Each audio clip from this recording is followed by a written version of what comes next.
From the depths of the vault, this is Eerie's Vault Live, your number one stream for the uncanny, the weird, the spooky, the odd and the unexplained. Good evening to all of you and welcome, or indeed good morning or good afternoon, wherever in the world you might be, and welcome to the show.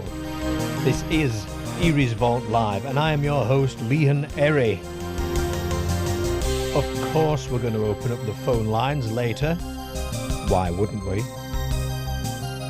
So if you want to be on the show, if you don't already know, I'll tell you how to do that in just a few moments. Well, in maybe about half an hour, actually. But before we do that, let's begin with a shout-out to my patrons.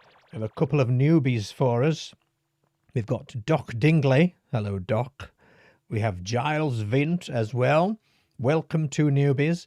And we've got Bizjadish143, Henry, Matt T, Melv, Ryan, Zach T, Catman, Gregory, Harry Webb 46, Paul L, Sawboss, Ben Hurl, Chris Slee, Darren Jump, Emu Cat, Gaynor Smith, Greg Russell, Iron Bug, Jerry Shelton, John Diver, John Nelson, Keith C, Mr. E, Pill Collins, Steadbot, Stu Graham, Adam Mitchell, Andrew Dewey, Buster Piles, Craig McClellan, David Morris, E.J. Osborne, Farson's Finest, Ginger Ninja, Ian Lewis, John Douglas, Johnny A,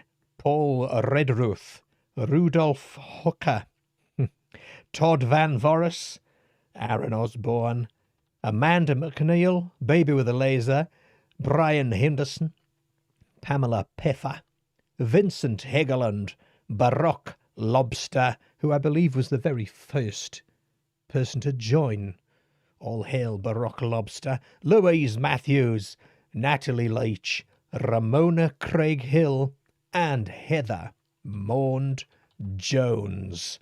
How the dickens are we all tonight, ladies and gents? What a quick 2 weeks that has been, has it not? Hello, Stephen. Welcome to the show. Darren's with us as well. Hi, Darren. Welcome. Theme Queen. Hello, Theme Queen. Welcome to the show.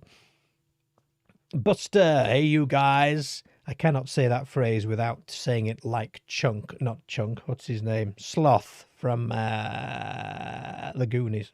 Hey, you guys. That one.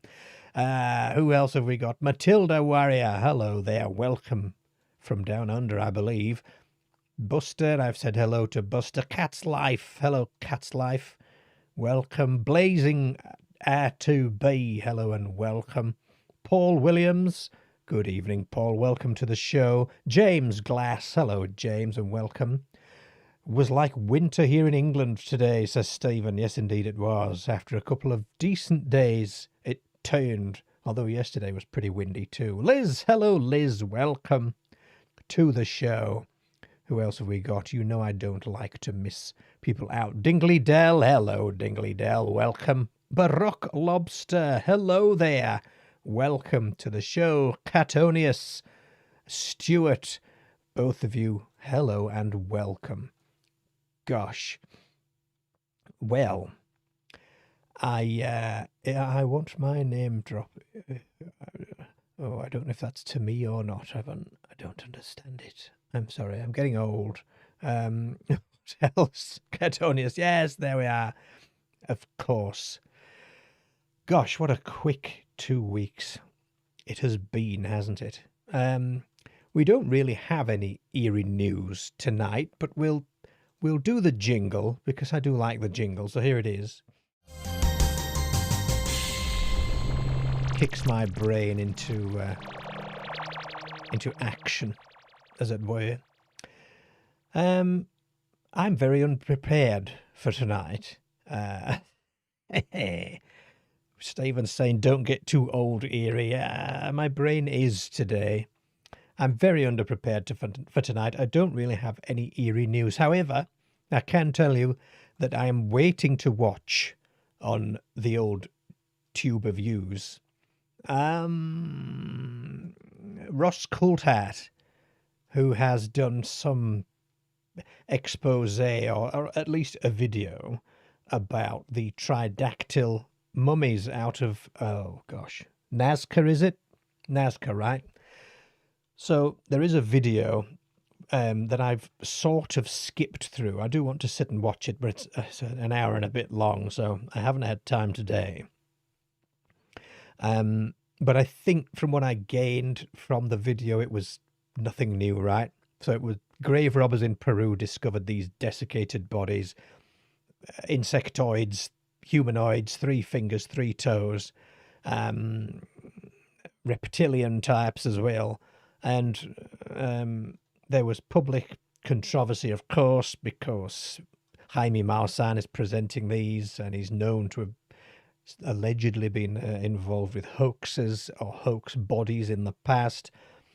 CT scans apparently show complete skeletons with reportedly also internal organs and metal implants and some embryos or eggs inside the body. Speculation about these being unknown species or hybrid beings created actually through technology, which wasn't an argument I'd heard before. Or that the bodies are fabrications made from human remains and animal bones. Some specimens may include modern materials or glue. This is just what I've got from skipping through it, right? And the Peruvian Ministry of Culture says they are manipulated pre-Hispanic remains taken from burial sites. DNA analysis from one university reportedly found 100% human DNA in these, though degraded. The original discovery site is unknown. It mainly things that we already know. Okay, and I think he wrapped it up with the only way to determine the truth is through independent, peer-reviewed scientific analysis, and until that happens, the remains could be an elaborate hoax or an unknown archaeological phenomenon. Well, you know, a typical sort of current day stuff, really, saying a heck of a lot without just giving us what we want, you know. And that's where I'm falling off the ledge with some of these topics a little bit at the moment. Another one is, oh gosh, who is it? A lot of Coulthart's stuff, a lot of Jeremy Corbell's stuff goes nowhere, you know. And I've recently seen on Jesse Michael's channel that Logan Paul, or Paul Logan, or whichever way around that is, there's a Logan or a Paul involved, which is also putting me off a little bit. Nevertheless, I am prepared to be amazed. Okay, hello, Jan. Welcome to the show. And Sheppy, hello there. Welcome to you as well. Have I missed anybody else? I do hope not. I do hope not. No, I don't think I have. So, that's one bit of news. The other bit of news is that Eerie has had a rather fun project with Burning Thief books of late. So over the sort of November to January period. Hello from a Twisted Mind. Welcome, welcome, welcome, welcome. Over the sort of period of November to January, let's say, I recorded some voiceovers for the narration of an audio book titled Omogrelak. It is a heck of a story. I'm not going to spoil it for anybody. I will link to Omogrelak at some point, but it's been a fun project to record a audio book, the first chapter of which is currently out on YouTube. So I will link you to that later, of course, because we're here to watch my video at the moment. Are we not? Yes, we are.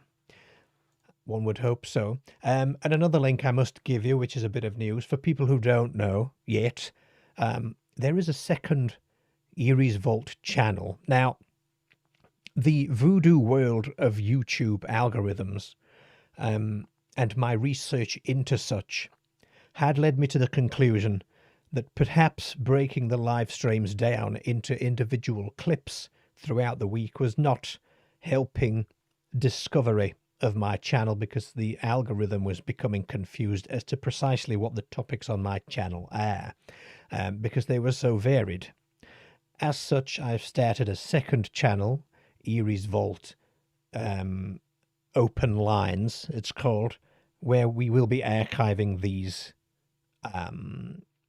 live chats that we've had. So we break all the really excellent calls that we've had, some of the stories that I've read out, and they will go on to the second channel, which is Eerie's Vault Open Lines. Naturally, I'm going to ask everybody out there to please just pop over and subscribe to that channel when you get a chance. I'm going to drop it into the chat right now. Or I would if I could access the chat. That's rather disturbing, isn't it? My own... Goodness me, how does one do this? Oh, there it is. So I've popped a link in the channel. When you get a brief moment, maybe during the call to action or something. Thank you, Paul. Paul's already subscribed. Wonderful. Of course, it's an absolute sort of endless treadmill, isn't it, of engagement signals. Thank you, Darren, also for subscribing. So people hitting a thumbs up on a video, people commenting on a video, and people subscribing to a channel are all engagement signals which encourage YouTube to show or surface the video to wider audiences, let's say.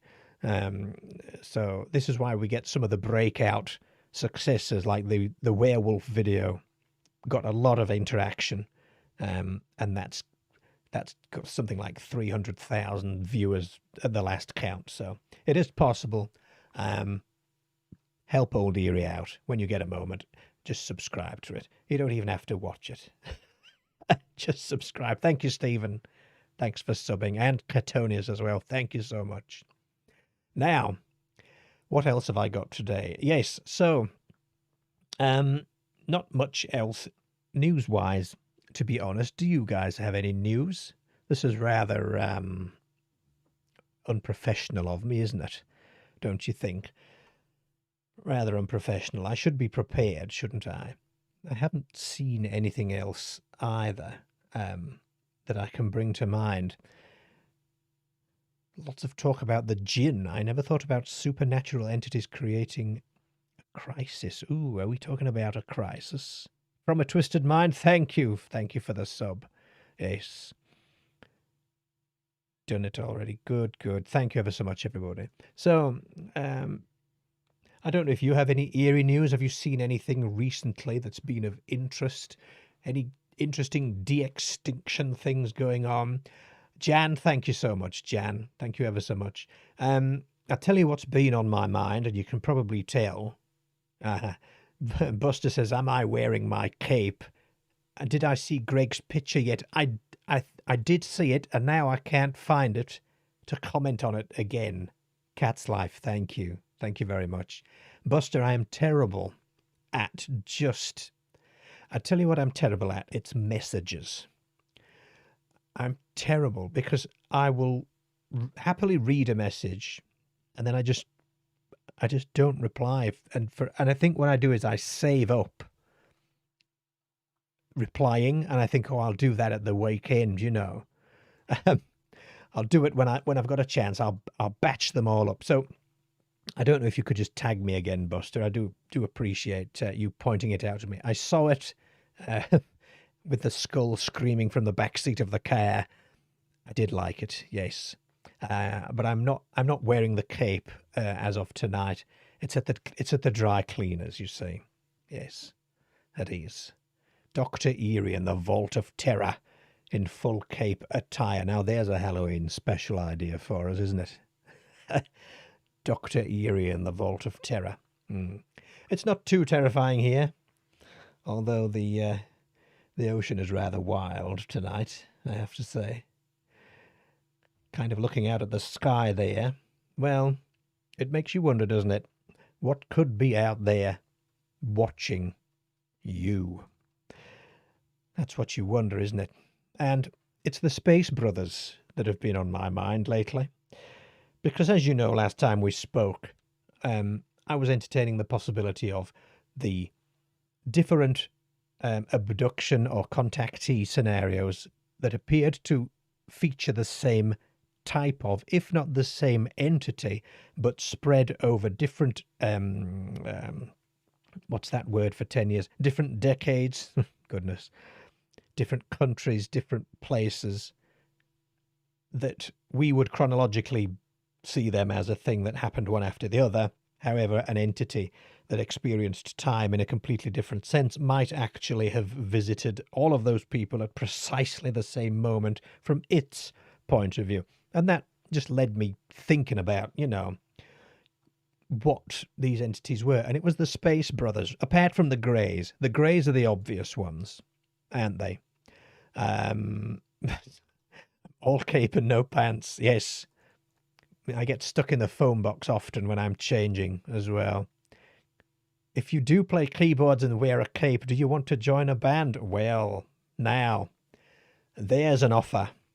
What songs would we write, do you think?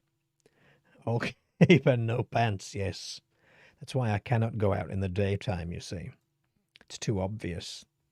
Yes, the Space Brothers. So it turned out that a number of contactees, let's call them. Now, this is whether you believe their stories or not. What I'm approaching this in terms of let's just suspend disbelief for the purposes of this argument, really, is what I mean. And if all these people were in the presence of a tall, completely almost human, long blonde-haired male figure with a sort of tight all-in-one suit, which always makes me think of Blake 7, actually. But the similarities are so keen, I think, that it just made me think, well, are they the same actual single entity? And of course, there's the George Adamski stuff, which is really what I've sort of hooked into, which I think was 1952. And he was in the desert, I think, and saw a landed craft and I believe it was a single. I'm going off memory. I've literally just done this in a video. In tomorrow's video, actually, is about the Space Brothers encounters in England, two of which I knew of already, one of which was very, very new to me, and actually was in 1988, whereas a lot of these things tend to be the 50s and 60s, you see. So that was pretty interesting as well. However, yes, Adamski met this Venusian figure, I think named Orthon or something like that. I'm sort of desperately searching my aging memory here. There was also another contactee. Oh gosh, what was it? Bethurum. Was it George? No, George was somebody else, wasn't it? George was another one. 1950s contactee in Nevada, I'm sure it was, where there was a craft and a crew from a planet called Clarion. And they were the same. And it's this Nordic build, okay, that we have. Angelucci was another one. That was 1950s as well. A lot of them are from the 50s, actually. But if you're up on your Nordic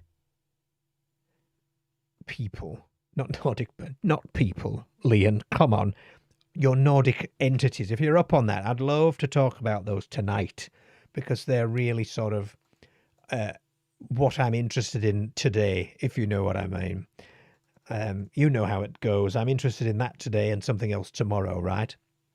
James says there are reports of many different extraterrestrials or truly ancient species visiting over the centuries and decades. There are thousands, and there are some oddities as well. Some oddities there. Theme Queen says we should write a rock opera around the supernatural. Yes. Hawkwind, says Buster. That's right. Wizards and Demons.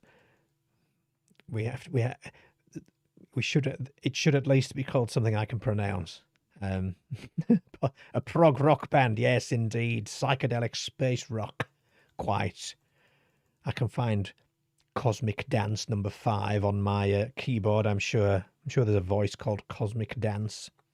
Catonius says, I'm a mediocre musician and stuck in Australia, but Eerie can carry us with his musical abilities. There we go. That alter ego of Clifford Farnham White, of course. I just saw a question, were there not 2 Adamskis? Yes, Savan. Yes, there were. There was Zygmunt Adamski as well, which was the chap who was found on top of a pile of coal, deceased, and through a certain set of circumstances from memory. Now, was this Alan Godfrey? Was it Alan Godfrey? There was a ex-police officer, or a police officer at the time, later became ex-police officer. Just kicked the microphone stand, sorry about that. Who found him, and through some set of circumstances there was the suggestion that he'd been plonked down there by a UFO. So that was Zygmunt Adamski. I think that was Todmorden or that sort of area. They all sort of merge into one, actually, after a while, which is difficult to extricate them sometimes, isn't it? Reminds me of the beings Mrs. Rostenberg saw in the saucer above her farmhouse. She described them as beautiful. Yes, indeed, Jan. That was Jessie Rostenberg. And I think that was, oh gosh, was that the 50s as well? That might have been the 50s. Let me think. There was Joyce Bowles, which was Chilcombe, near Winchester. That was 74-ish, 78, 79 maybe. She saw a similar thing, long-haired. This one had a beard, however. There was Jessie Rostenberg, quite. I believe that might have been the 50s. And there was actually one in Birmingham, which surprised me, where it made 2 women late for work. The encounter made them late for work. Good evening, Johnny. Welcome. And that was the same sort of thing. And that was in the 80s, that one. So, yes, there are 2 Adamskis, quite. And there's also Adamski from the 1980s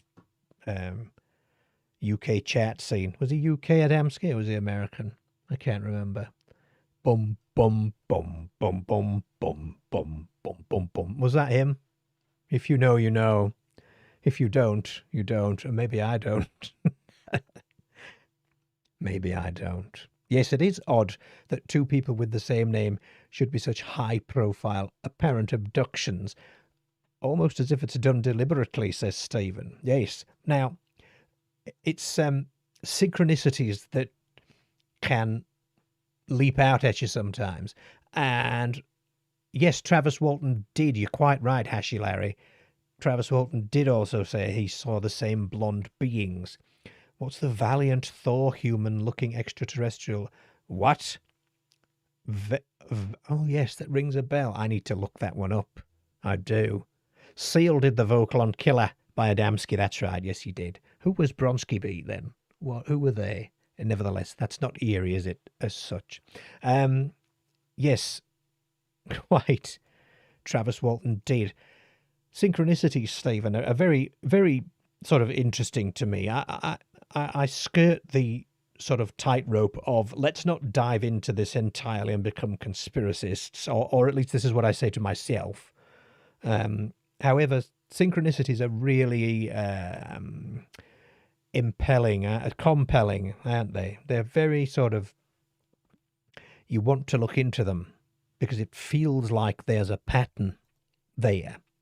And indeed, I did sort of wonder about doing the next video about the two Adamskis, and I think the Zygmunt Adamski one's been done, and there are some really sort of high profile cases that I do want to explore, but Adamski married Evesky, very good, I like it, I like that one. I do want to explore them, but they've been done to death, and you often think, should I really just throw another one out or not? I may do, but yes, the two Adamskis, quite right. We are at the bottom of the hour, so that's tonight's special topic. Okay, it's the Space Brothers. I would love to talk to people about the Space Brothers. Famous cases with people seeing alien entities that are basically human with long blonde hair and tight suits and all of that. Have a think. And we're at the bottom of the hour. Let's just take a short break and we'll be back. To take part in tonight's show, there are a number of options. You can send a message on WhatsApp, giving a brief outline of what it is you want to discuss, and then wait for my call back. Alternatively, for UK residents, you can call direct on 0141 673 3743 to join the call queue and get through to the live show. And for listeners in the US, you can also call on 929 673 3743. That's 929 Mr. Eerie. That's a New York City number. And if you're too shy to call, then you can always email eeriesvault@gmail.com with your story or your theory, whatever it is you want to talk about, and I can read it out for you on air and state. Remember, this is your show, and I am waiting for your call. Strange encounters, theories about the paranormal, questions about some of the cases I've covered on the channel, whatever it is, as long as it's weird, I want to hear it. Call now to be on Eerie's Vault Live.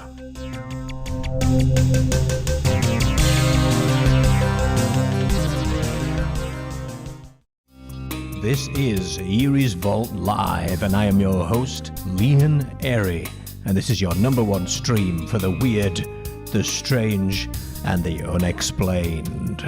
Yes, indeed, the unexplained. Before we kick the phone lines off, I'm going to read an email out that I've received. This is from Ian in Runcorn. Thank you, Ian, for this one. So this is a Ouija board story, actually. And you know that if I don't read this out now, I will not ever get to it. So here we go. Ian writes, my brother used to tell a good Ouija board story. He said that when he was younger, he and a group of friends were playing around with a Ouija board. The glass was spinning and spelling, but all it seemed to want to spell was C-O-B, cob. Nobody was claiming knowledge of a cob, but the glass was insistent. My brother did know a cob, but he felt it was very unlikely that a particular cob would be goofing around with a Ouija board on the other side. Finally, my brother asked the board if the cob on the other side was indeed the one he knew. He asked, "Cob, are you my granddad's dog?" Suddenly the glass moved to yes. Now, thinking that his friends were playing a trick on him, my brother decided to ask a question that he thought nobody else other than Cobb would know the answer to. He asked, "What did Grandad give you for breakfast, Cobb?" Cobb was a greyhound. one of three that my granddad used to race regularly. As part of their training, presumably because I've never seen anybody else do this actually, Granddad used to give his dogs an unusual breakfast. This would catch his mates out. There was no way that they could know the answer to this. Undaunted, however, the glass started picking out letters. W, E, E, T, A, B, I, X. Weetabix. Well done, Cobb. And with that, my brother made his excuses and left. True story, says Ian. Thought you might like it. Do you know what? I did. I liked it a lot. A dog that had Weetabix for breakfast coming through on a Ouija board. Isn't that fantastic? I do like that. I do. We're switching on the phone lines right now. Let's fire these bad boys up, shall we? There we are. And don't forget, we've got tonight's special topic, which is the Space Brothers, if you want to speak about that. If not, ring about something else. That's fine. Just ring about anything you would like to talk about. Actually, I had an idea earlier today for something that might be a very good idea for a stream, and then I've forgotten what it is. Oh, do you know what I wanted to do? It might not be tonight, but do you know what I'd like to do? Maybe this is a Halloween thing as well. I thought it would be cool to have a spooky story that we write on air. So caller number 1 kicks off the first paragraph of the story. You know, the young man was walking home on the misty moors. The cold wind chapped at his cheeks. The rain lashed down on his head, drumming as he headed home. He could vaguely see in the distance, through the mist, his home with lights in the window, a haven of safety in this wild, wild place. And then caller number 2 calls and says, you know, a clown on a parachute landed on him or something like that. I'd like to do that one day, but I don't think today. Marinus, good evening. Would it be good morning for you? Maybe it is. Welcome to the show. Steadbot, welcome to you too. If you've just joined, I'm Jammy Horse as well. Hello, Jammy Horse. Oh, you're sending an email, are you? Yes, please. Email on its way this week with the second of our experiences, this time the mystery airmen in the World War I pavilion. Gosh.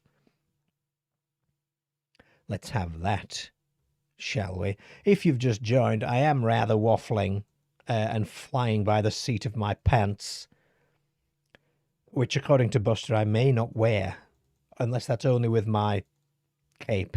But yeah, yes. I'm flying by the seat of my pants because I have not prepared a damned thing, actually. What a shame. Going back to the Space Brothers, then. There are a lot of them.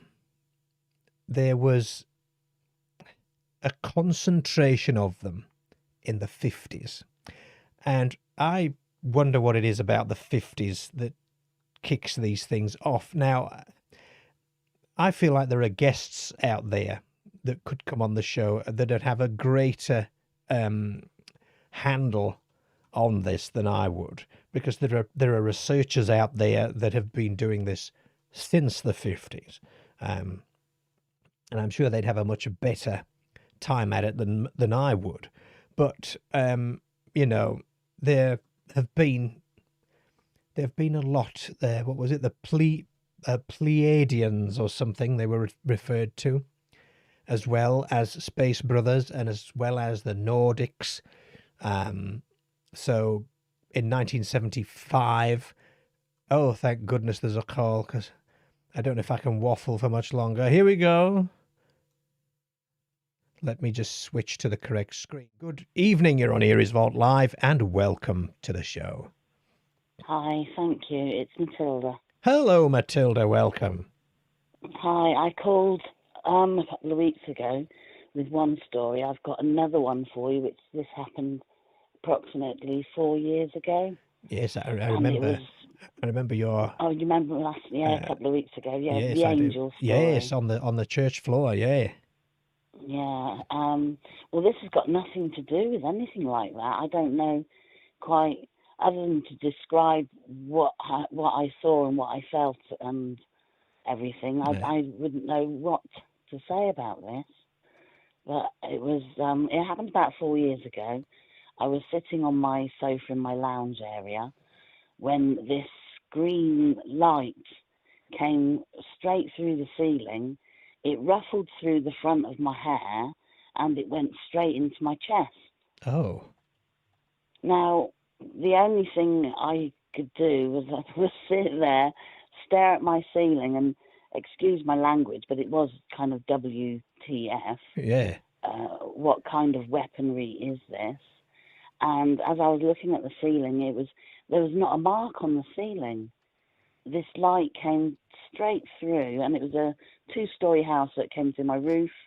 It came through the ceiling where just above where I was sitting, but it was pinpoint accurate, straight into the middle of my chest. Good and Lord. The fact that I could feel it ruffle my hair kind of made me think, well, it wasn't a light, because a light wouldn't move my hair. No, that's some power. That's a power source of some kind.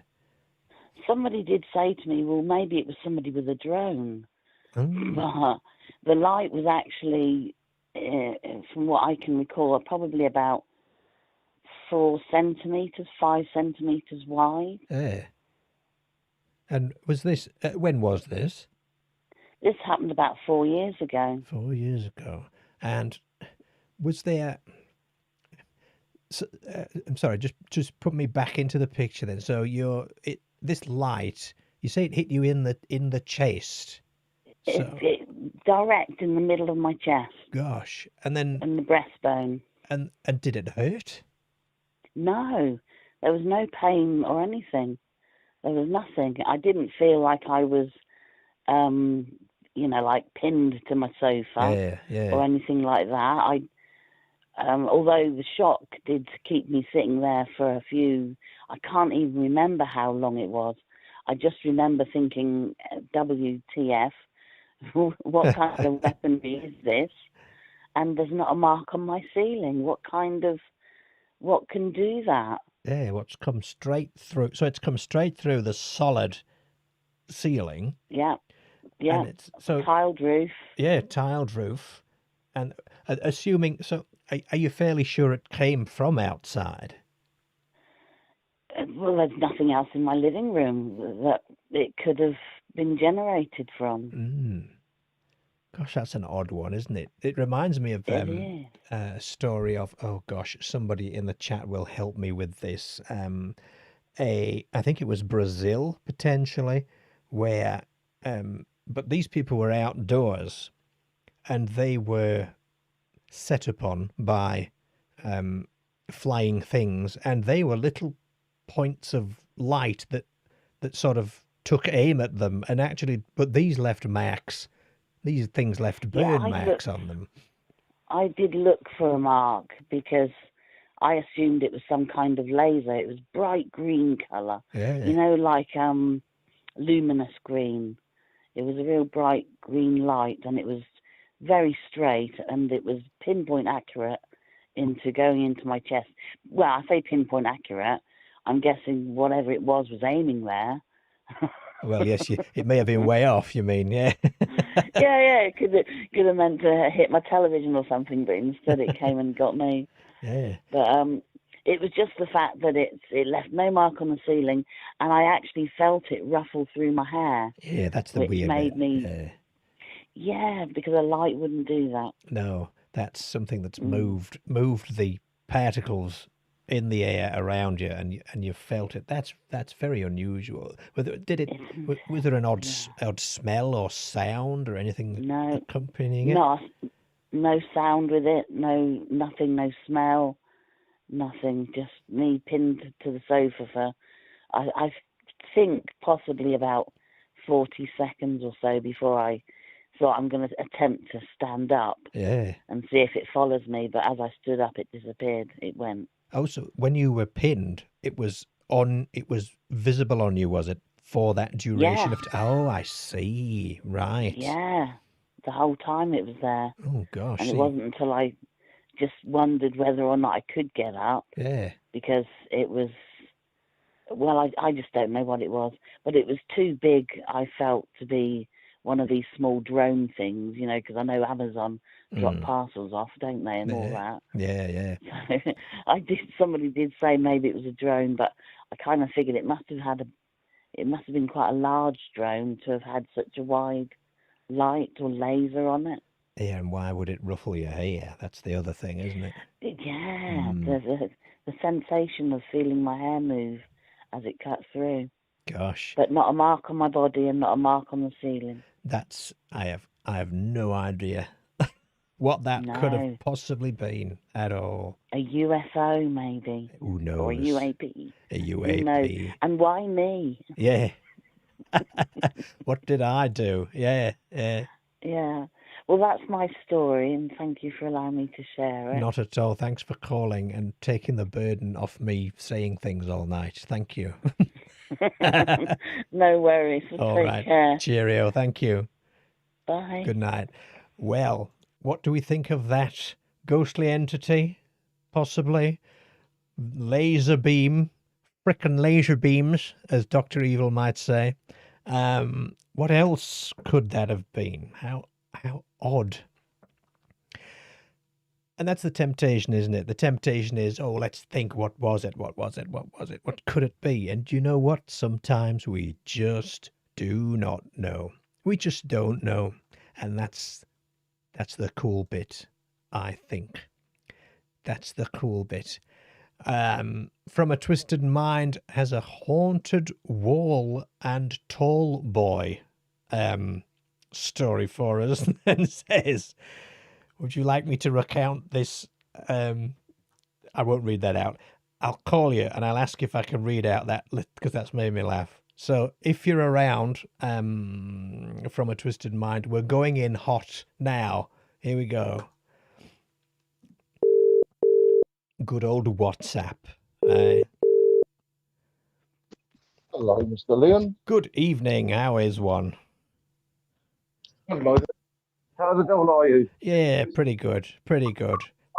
Pretty tired, but pretty good. Can I read out this comment that says, before I've had too much XYZ? Is that all right? Yeah. So From a Twisted Mind says, if you want me to recount this story before I've had too much wine. So we're getting in early now. We're getting peak focused John here, I think. Yes. Yes. Go for it. Yeah. Haunted wall and tall boy.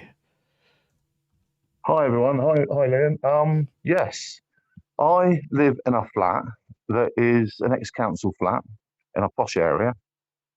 And the weird thing is, whilst chatting to a workmate one tea time, he asked me my address, and I gave it to him. And he looked worried and went silent and looked at me and said, what number? So I told him. Mm. And he said, it's a second floor flat, not a third floor, isn't it? It's one of the taller ones. I went, yep. He said, you get to the top of your stairs and you turn left. Yep. And the door's on the left. Yep, that's right. He said, that was my grandparents' flat, he said. Okay. Now, that was his grandparents' flat that I live in now. Okay. And here's the weird thing. His grandfather, his hobby was watching TV, sitting in his armchair, and smoking. Mm. And he smoked himself to death. He had emphysema and he died. Gosh. Now, this is where the ghosty element comes in. Because 7, 8, 9 years ago, 10 years ago, my on-off girlfriend used to come and stay at the weekends with her young daughter sometimes. And the daughter cried out in the middle of the night, screamed, and said she could hear heavy breathing, and there was a spooky man looking over her, right? Now, this was 7 years ago. I only found out Kieran, my old workmate, his grandparents had this flat. I only found this out 2 years ago. Okay? So when I went back to work the next day, I said to Kieran, what did your granddad look like? So he told me that he always had stubble and he had grey hair and so on. Okay. Now my girlfriend one day, for reasons I won't go into, she spent time in the lounge, sleeping in the lounge, and she claimed to see an old man sitting in my armchair, which is basically the hobby that Kieran's grandfather used to do. Yeah. So if all that wasn't weird enough, all these things are connected. My good friend Mark Birdsall, who's now deceased, went off to America, went to Portland, Oregon. I've known him since we were like 7 years old, and we were young punks together, 12-year-old punk rockers. Mark went to America in, what year was it, 1988, to live. But he came back with his tail between his legs for a period. His wife had split up. And Mark was one of these guys that was always bumming, is what we call it, bumming. When someone catches off of you and they're putting on you, you know? Yeah, for the benefit of people not from the UK, that's borrowing. It's not a homosexual thing, borrowing things, yeah. Yes. Borrowing things, yeah, and never paying back. So Mark would often stay with me at the weekends, and if we went out for a drink, he'd sit there looking at me, saying, I'm going home now. Oh, they're like, it's young, what are you doing? Got no money. Yeah. Oh, have a pint. He's one of those guys, but so lovable, great musician. Anyway, in 1996, I just got married, and my then wife had just given birth, so I had a baby. So one day, Mark upset me, and he just wouldn't go to bloody sleep. He had too much funny stuff to smoke and too much to drink, and he was being rather annoying. So, long story short, he got evicted from my flat. I put him out on the street. Right. And that was the last time I saw him.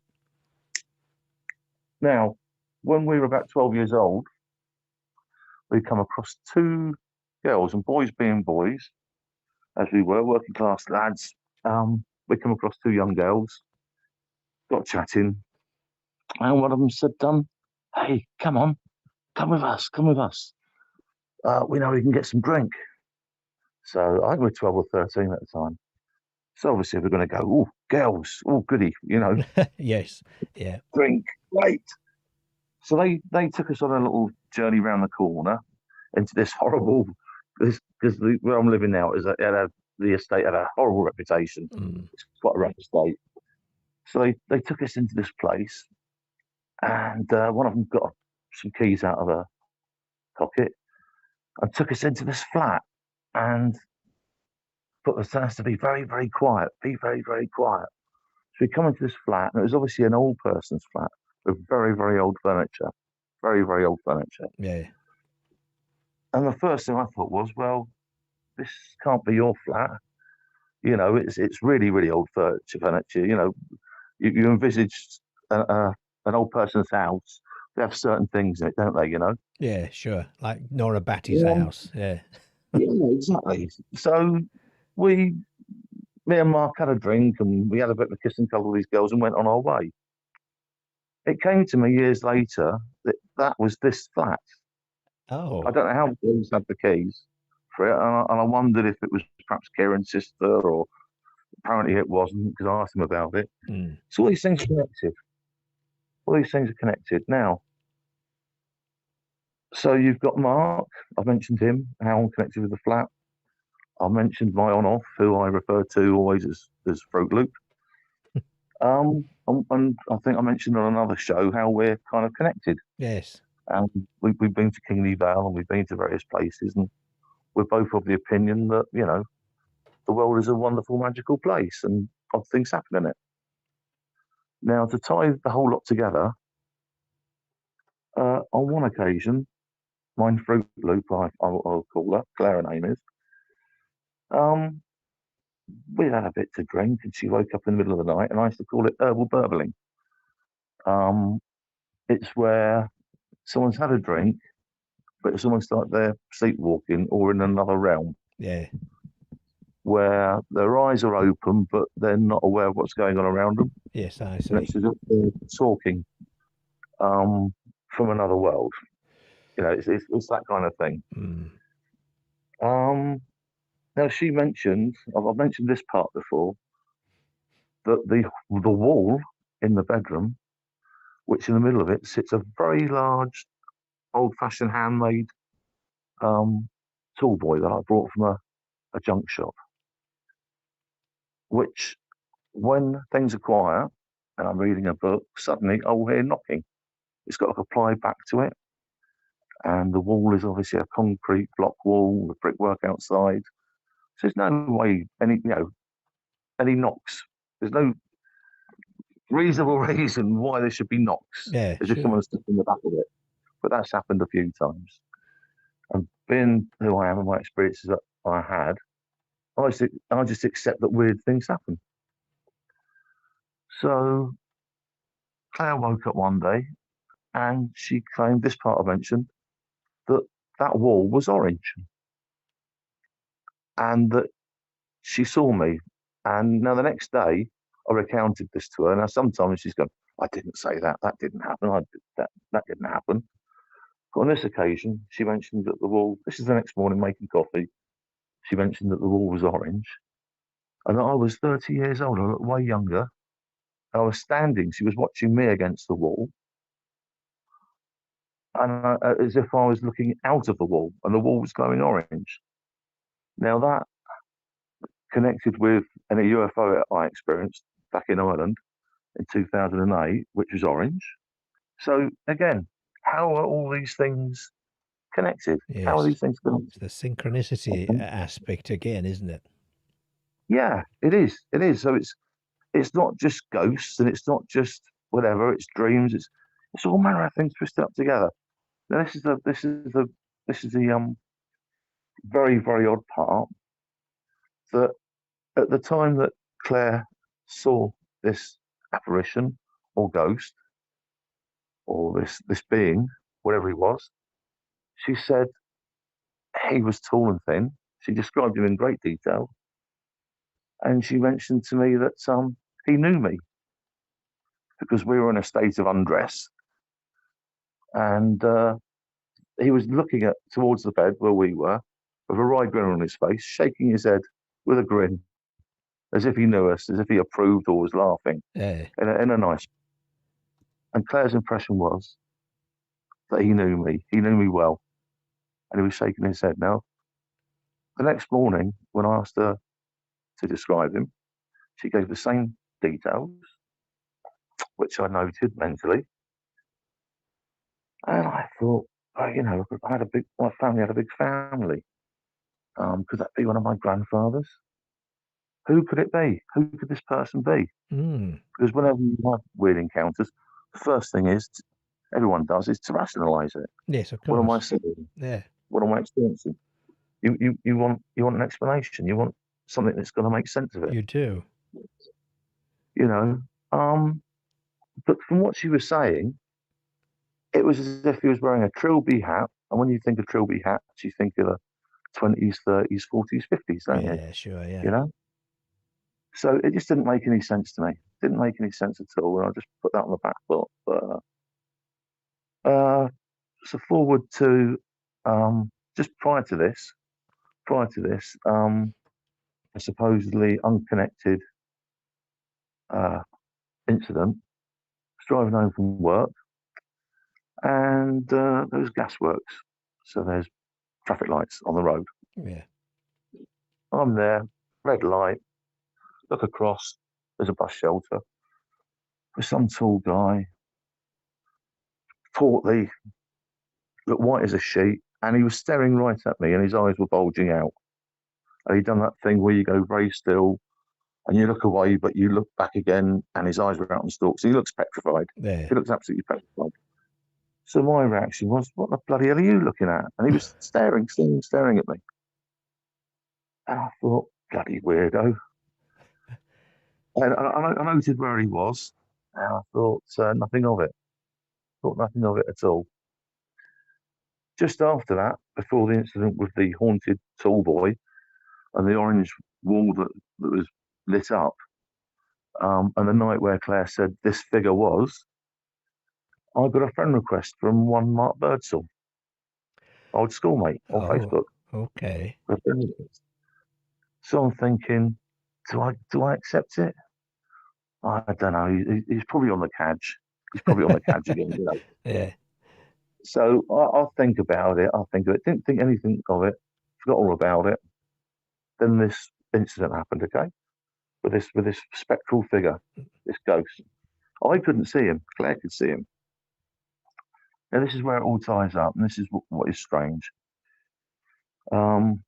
Because I shortly after that, in fact, it was a few months, probably about 3 months afterwards. An old friend let me know that Mark had passed away. He died. Right. And he come back to this country to die. He knew he was dying. Mm. And he came back here to see his mum and see various people. And he was reaching out to people. Again, it explains why he sent me a friend request, okay? So I was shocked because at this time, this is about 7 years ago. So I would have been about 53. Quite a young age to die, really. Didn't think any more of it. His mum made contact with me. He had a pauper's funeral. And there's his mum, Mark's ex-wife, come over from America. Another woman who was a wife of another Mark. And there's myself and two mates. That was it. That's everything at the funeral. Yeah. This is the groovy part. This is why I love everything strange and peculiar, because real life is way stranger than any fiction. You can't make up weird things. And weird things happen in lots of people's lives. And once you accept that life is weird, and that some people's lives, like me and Claire when we were together, odd things happen. And I think some people attract odd things. Now, to round the story off, is at that funeral, Mark's mum gave me an envelope. She gave my mate Shelley an envelope. And this other guy called Pete, he gave us all an envelope each. So after the funeral, the cremation, we went to a pub and had a few drinks, and we opened up our envelopes. And in my envelope was a picture of Mark with my son when he was first born, about 3 months old.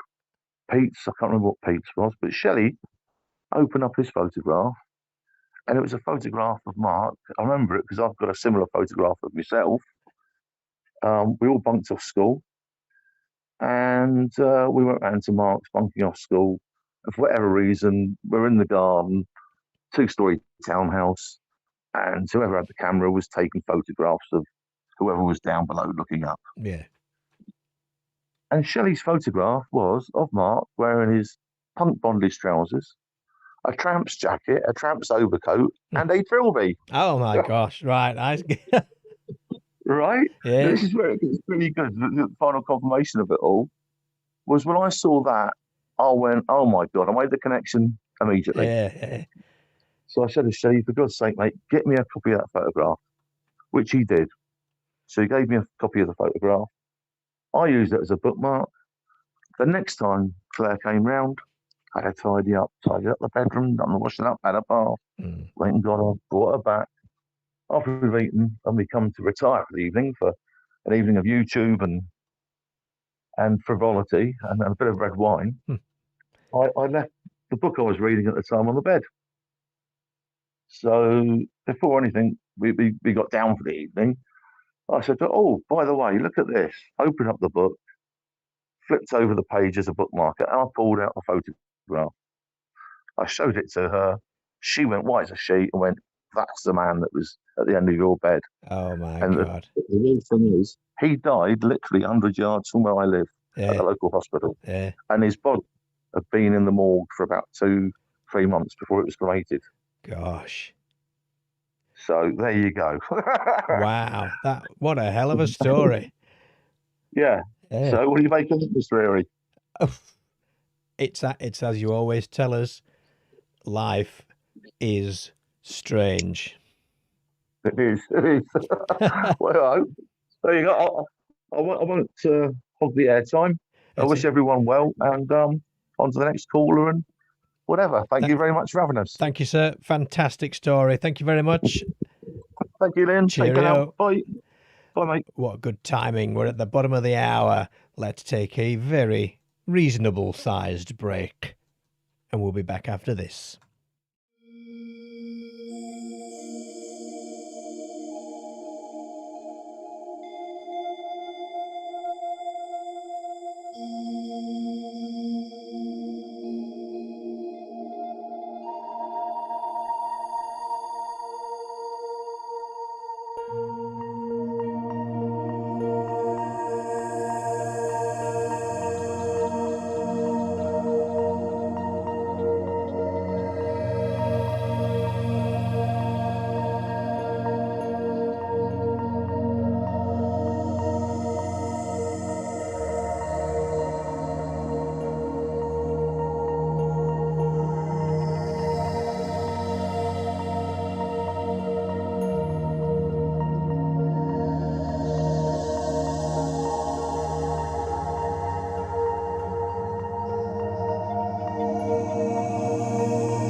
And we're back.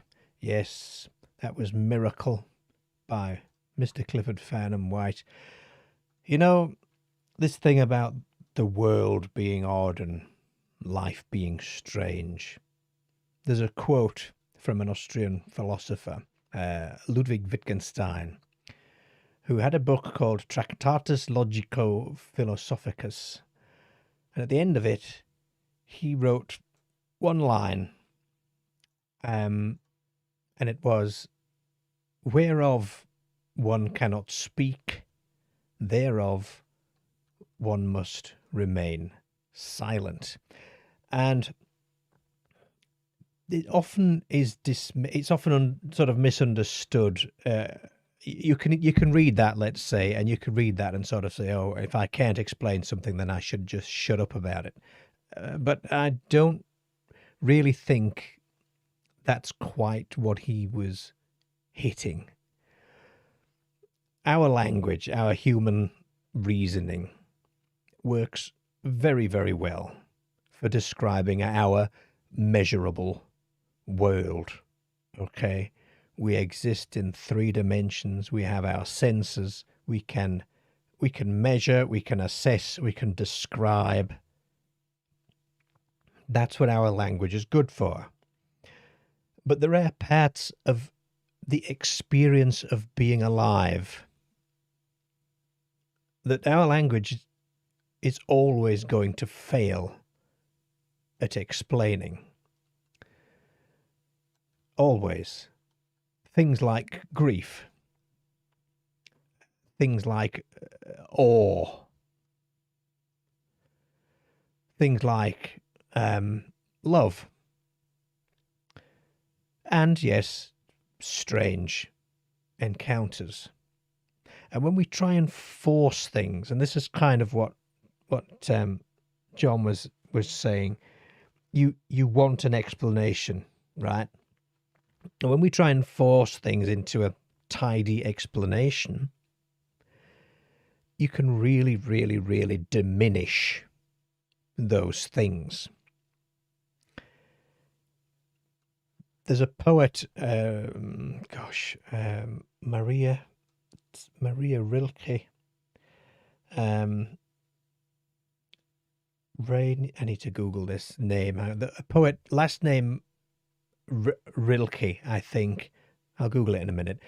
Who suggested that instead of demanding answers, I mean, obviously the philosophical side of this is very much part of my approach. Okay, so you come across these texts, these references, you find these connected takes on what an expanded perspective on life might be, let's say.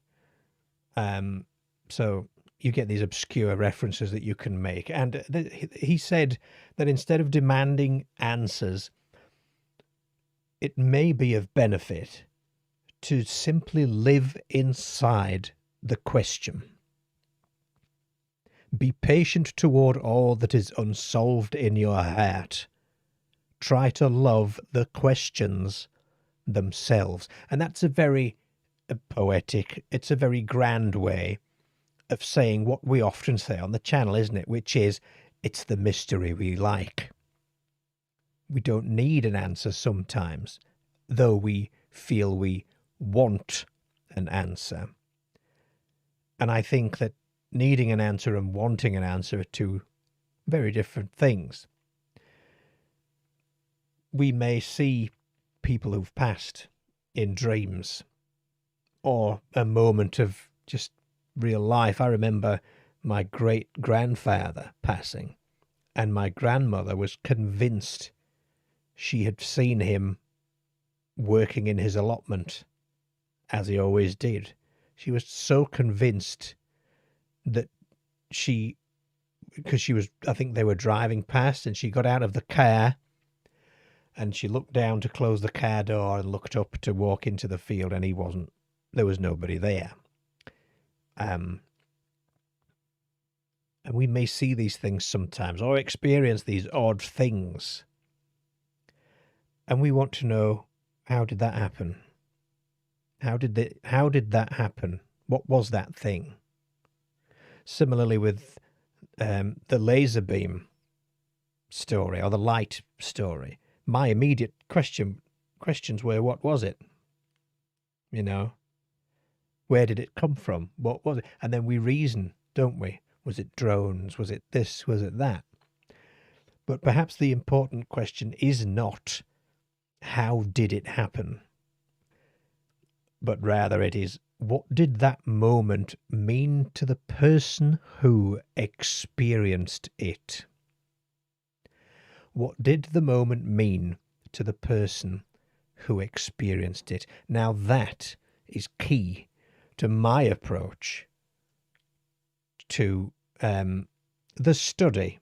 And I say study loosely. It's the key to my approach to how I study these weird things and a catalogue of odd experiences that happened in my life in the past.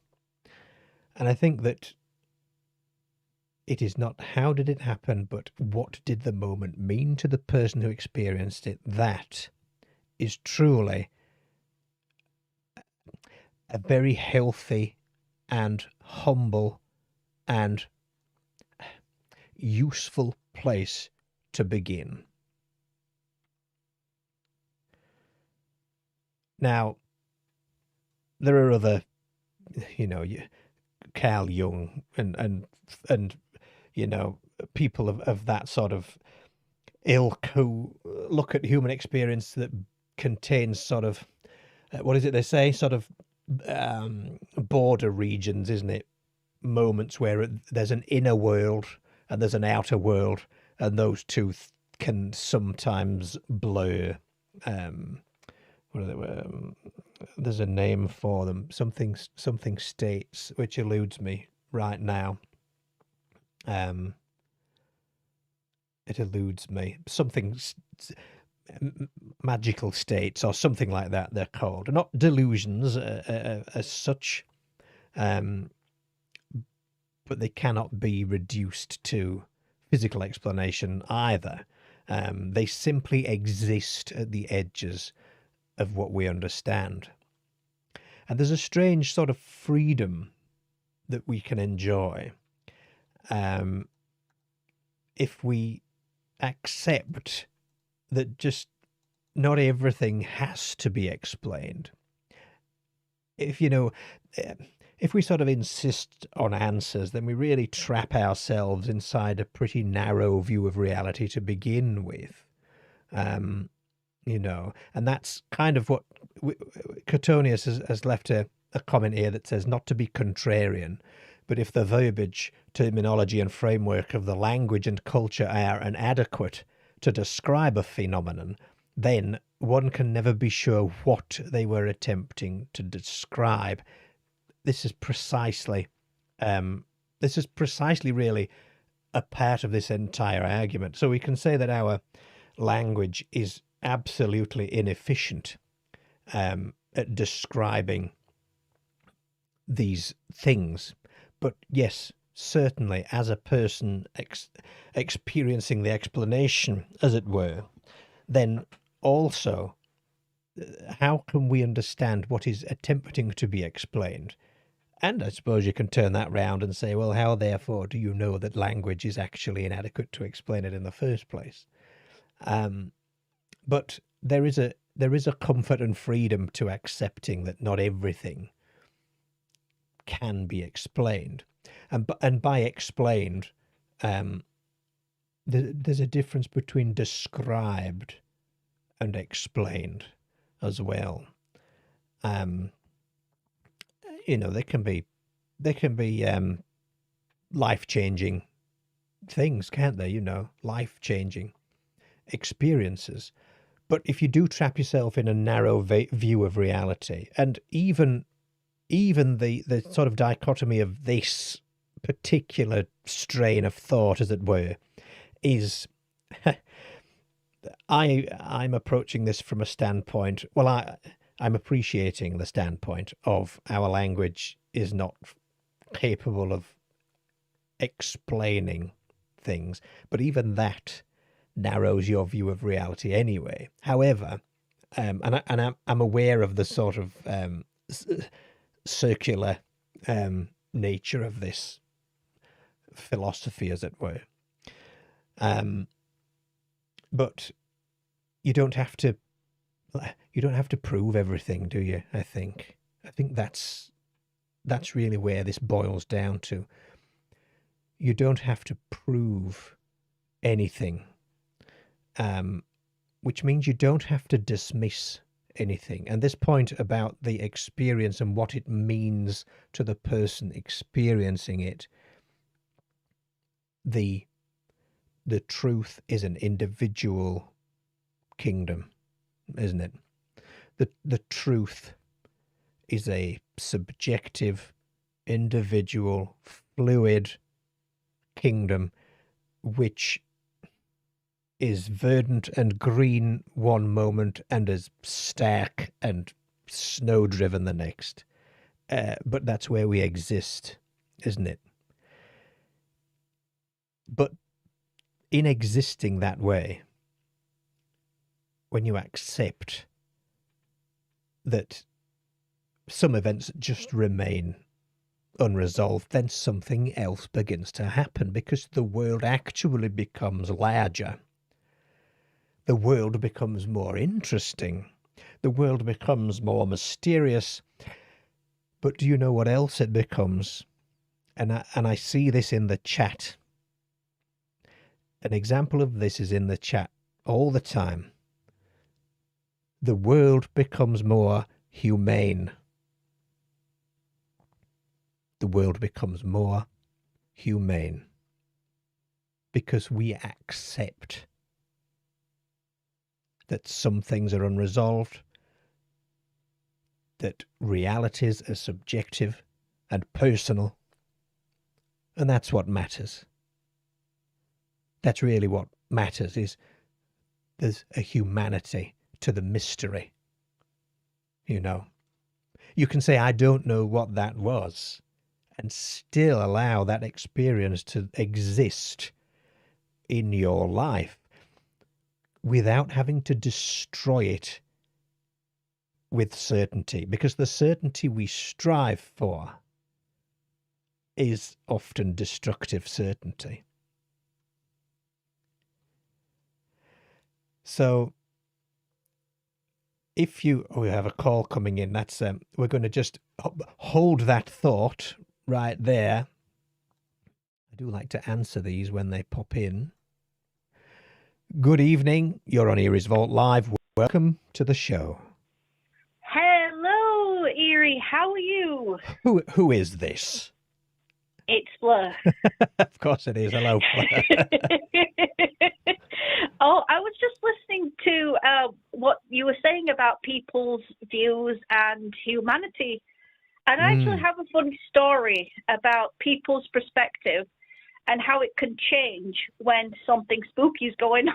Oh, right. If you want to hear it. Of course we do, yes. It's kind of, it's funny, but it also has a kind of twist at the end, because I remember this one. So when I was a child, I lived not far from my primary school, and I could, if I went up to a certain part of the playground, I could see my house. So me and a couple of friends used to go, and we used to try and wave to my mum if my mum was coming home, and she would wave back if she saw us. Mm-hmm. And one day, one of the other kids was there, and he was looking decidedly unimpressed. And I'm just like, what, do you not like my mum or something? What's wrong with my mum? Look, she's waving back.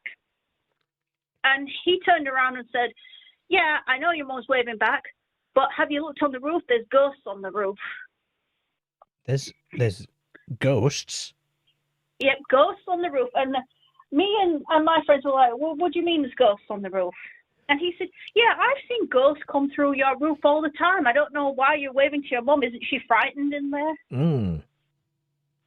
And me and my friends just sort of went, oh, what do you mean?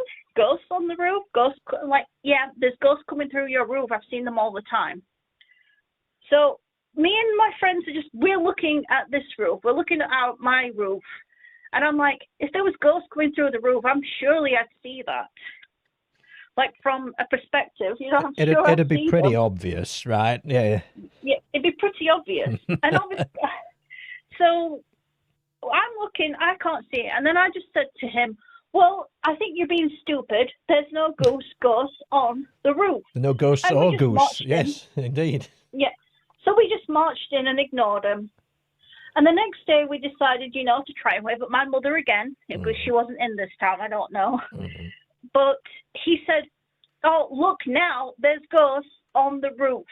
So me and my friends are squinting at the roof going, there's no ghosts on the roof. There's no ghosts on my roof. And he's like, oh, yeah, there is. So he points to the house across. And to our surprise, there are ghosts coming from the roof. Wispy ghosts coming from the roof.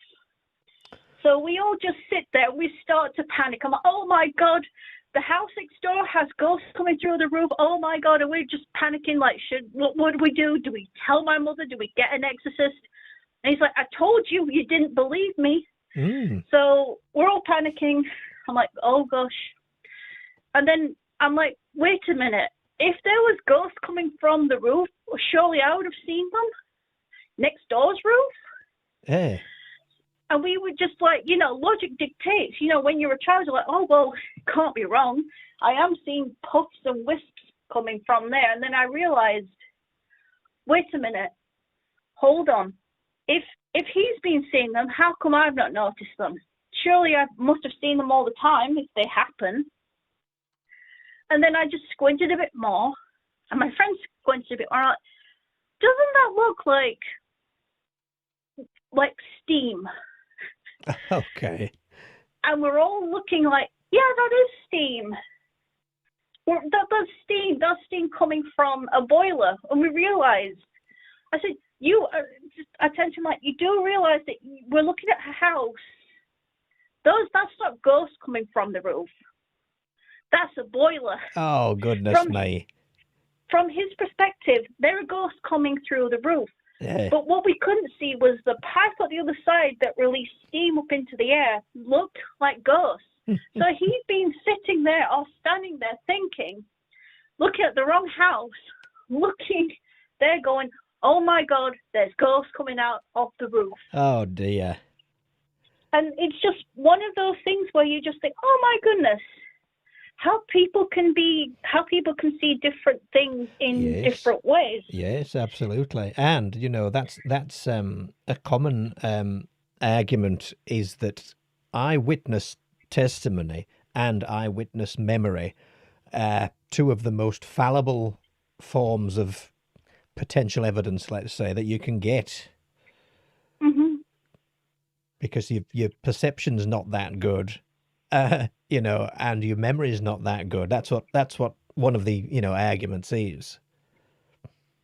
Yeah, I suppose you have to think of how subjective things are. Mm. And then I'm trying to bring it over to what you were saying about, how people can be subject to things and how people, et cetera, it just sort of, that's kind of why I had to tell this story, because it, again, related to spookiness, but also kind of like that was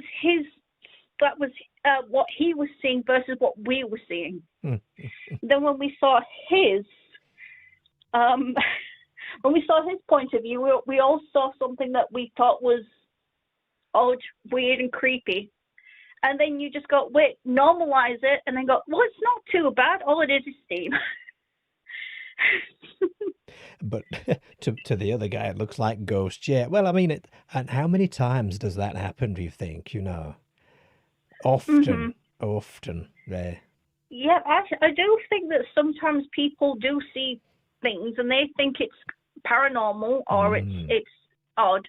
And then somebody will just go, hey, I don't think that's really weird. It's probably, a doll, because it's probably just, the shape of a shadow on the wall, or it's just a dog barking or a cat yowling. Yeah, exactly. Yeah. And how many people, I wonder, see a thing and don't get is it a benefit? Don't get the benefit of a second opinion, and you go away thinking that's the thing you've seen, and that's that.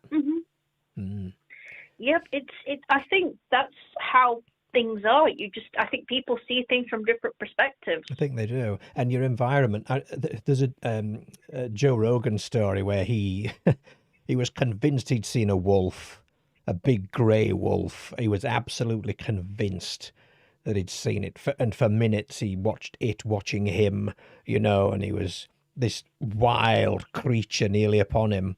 And then moments later he realised it was a small grey squirrel. Oh, it's oh, I know exactly. Oh yeah, I've experienced that myself, where you just look into the sky, you see a bird, and like, oh, that's a big bird, and then you realise it's only a seagull. Yeah. I think as well is that when your mind also gets tricked into thinking, it's a wolf. Wait, no, it's just a squirrel. And it was just a squirrel. That's it. Yeah. Crazy. But life is strange, as we keep saying. Yep. I to be honest, I'm glad that life's not boring. Oh, yes. Can you imagine? If we knew everything and there was no mystery left? So boring if we knew everything. Gosh. I mean, I know nearly everything, but not quite. I mean, we're still waiting to go down to the oceans. We've only got a percentage of the oceans, and we need to still go up into space. Yeah. We don't know that yet. That's right. Yeah, the deserts and the jungles and the mountains and the caves, all of it, really. Which is quite odd, considering that we as human beings have been on this earth for that long. We just haven't seen it. Yeah, we just can't survive in a lot of those places. I think that's one of the things, isn't it? We require tech, don't we? We require life support systems to go to these places.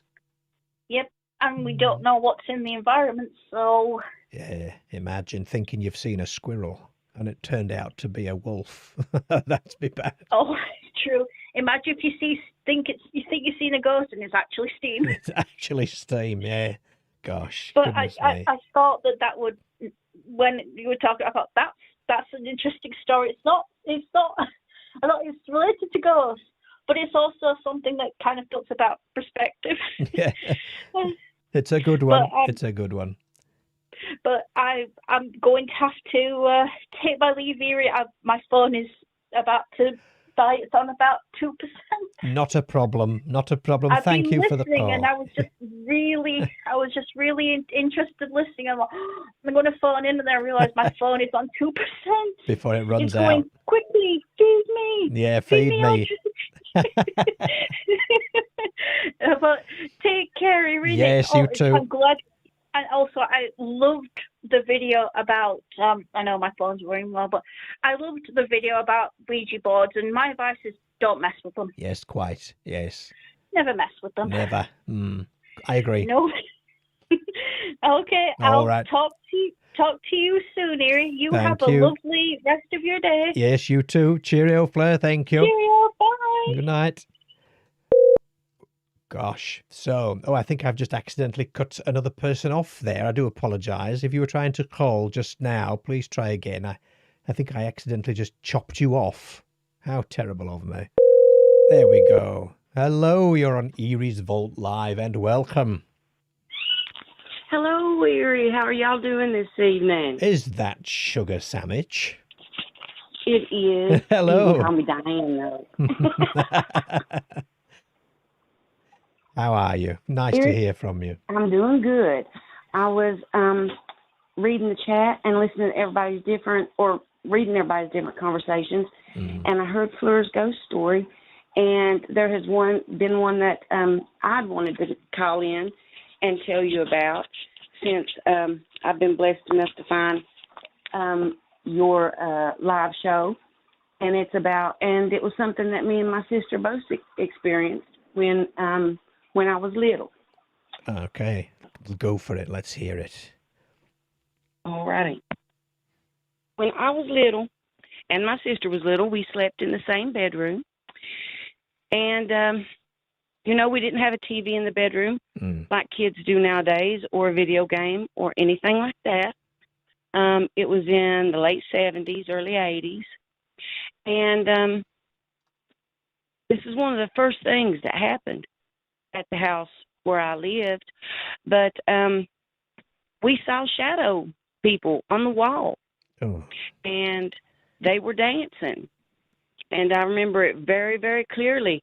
I never talked much to my sister about it after that, not when we were little, maybe a couple of times when we were teenagers. But I don't remember her telling me how she felt. But what I felt was a real strong sense of dread, Eerie. Really, really scared of them. And they were dancing on the walls, two-dimensional, gyrating with their arms up and down. That's so I unusual. Yeah, I wanted to get Mommy in there. Yeah. Mommy come in and asked us what was wrong. And we told her, we said, can't you see them? Don't you see them, Mommy? And she couldn't see anything. But to satisfy us, because I'm sure I was flipping out. I always did when I got scared when I was little. She went and got a broom, a big old broom that she just used to sweep with. Yeah. And she came in and she asked us where they were. And we pointed to the wall underneath a little built-in bookshelf beside the closet. And she said, here. And I said, yeah, right over there. And she took her broom to it and she started sweeping the wall with the broom. And even though she couldn't see them. And at the time, I didn't know what she was doing, but, you're that young. I guess I was about 7 years old. You're that young and you feel like your mommy and daddy have got all the answers.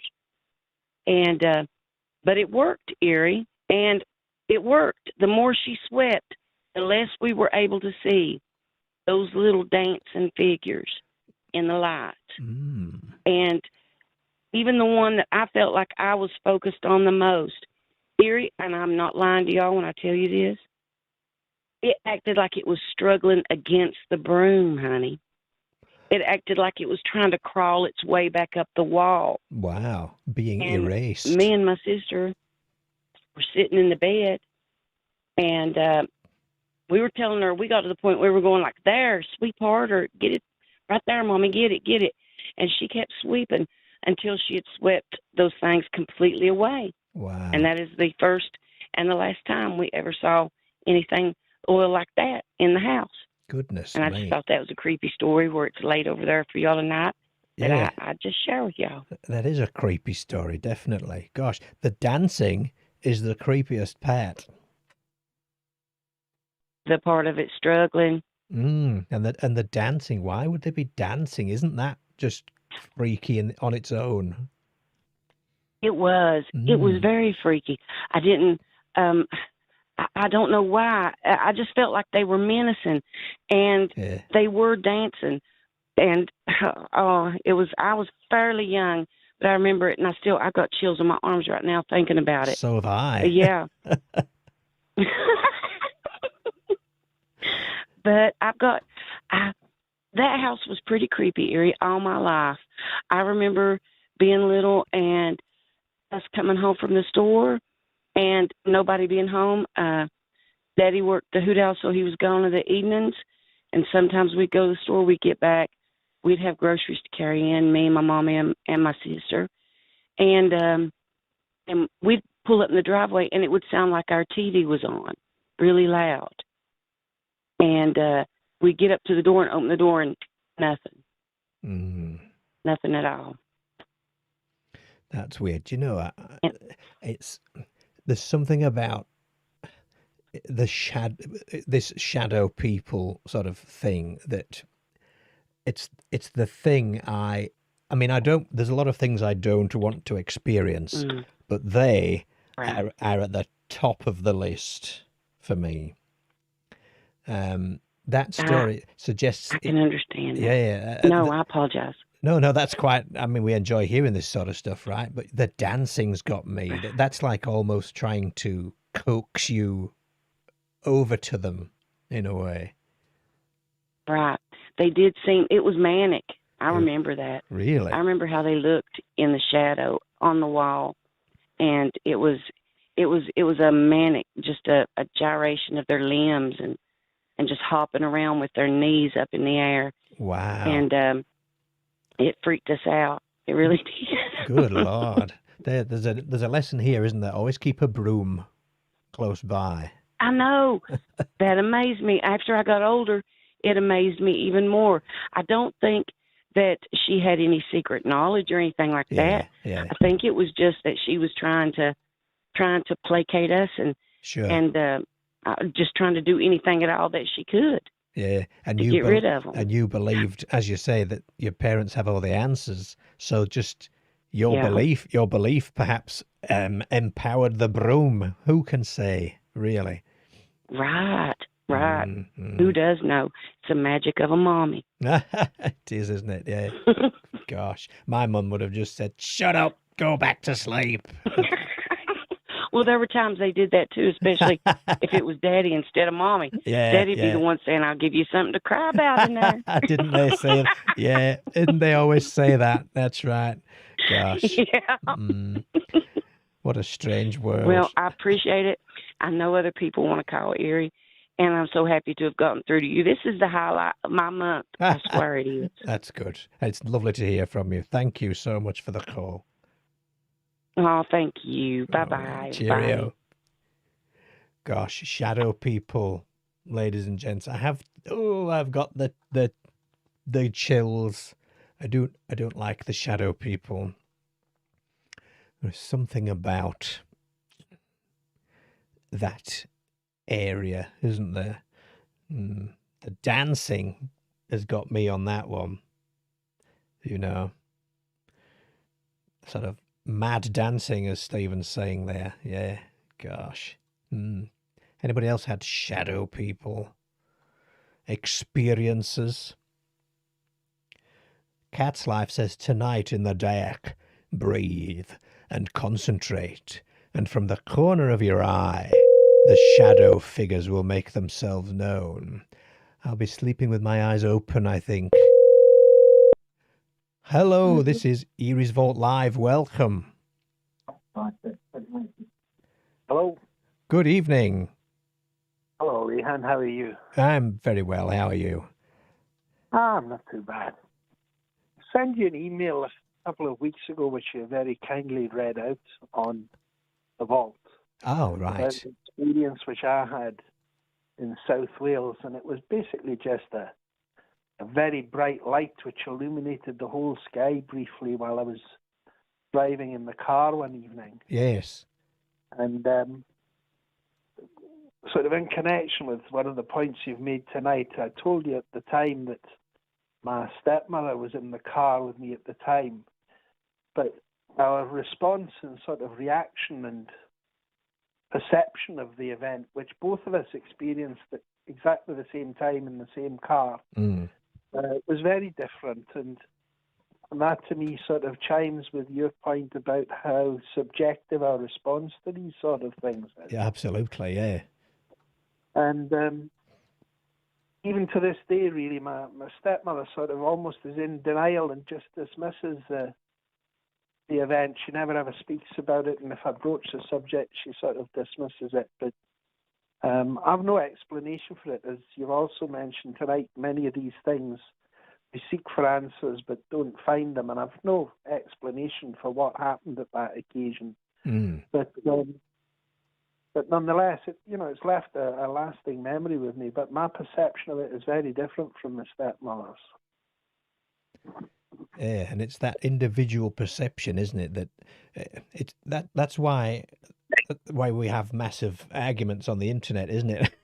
Things like that, Yeah. I think you're right there in that, with the way that we all try and rationalise our experiences in the world sometimes doesn't chime with one with another then. I mean, on a less sort of spooky note, I have a friend, I think I've mentioned this before, I have a friend who thinks Bigfoot is absolute garbage, nonsense, won't entertain the thought, won't read a book, And I took him some plaster casts of the footprints once to have a look at. And gosh, one of them is really convincing. And he just outright said, I could do that with a piece of wood on my feet. And that was it. You're not going to look at it any further, I think once a mind is closed, it's hard to open it again, maybe. Absolutely, yeah. I think that's right. I mean, the other thing that sort of came up after you very kindly read that email out was that I suppose the algorithms on YouTube work in their mysterious ways. Gosh, tell me about it. One of the things which sort of popped up in my YouTube account then was a video about something which until it popped up I had never heard of, which was a Penturk UFO incident. Oh, yes. Quite a well-known one in those circles, yeah. Yeah, I think, from what I've seen on the video and other videos since, I think it's, fairly well-known and fairly well publicised, but it wasn't something that I had come across before. But what struck me was that I knew that the area of Penturk was very close to where this bright light that we experienced had sort of happened. Okay. And when I looked at it on Google Maps, it's only about 1.5 miles from the site where the lady and gentleman actually had their experience of this UFO phenomenon.